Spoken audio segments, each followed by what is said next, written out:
Sevgiga ishonasanmi? Men ishonaman. Lekin filmlardagidek hammasi oson bo'ladigan sevgiga emas.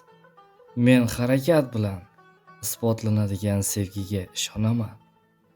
Jim bo'lsa ham yoningda qoladigan, foyda tugaganda ketmaydigan, sen yiqilganda pastga qaramay qo'lingdan ushlaydigan sevgiga. Sevgi bu shunchaki his emas, bu tanlov. Har kuni qayta tanlash. Ba'zan sevgi kech keladi. Ba'zan noto'g'ri odam bilan og'ritadi. Lekin shunaqa bo'lgani uchun ham u qadrli. Chunki chin sevgi qochib ketmaydi. Sinovda yo'qolmaydi. Shoirona aytsam, sevgi bor, lekin u sabr qilgan yuraklargagina ko'rinadi. Agar bu gaplar yuragingga tegsa, demak sen hali ishonasan. Obuna bo'l. Bu yerda yurakka gapiramiz.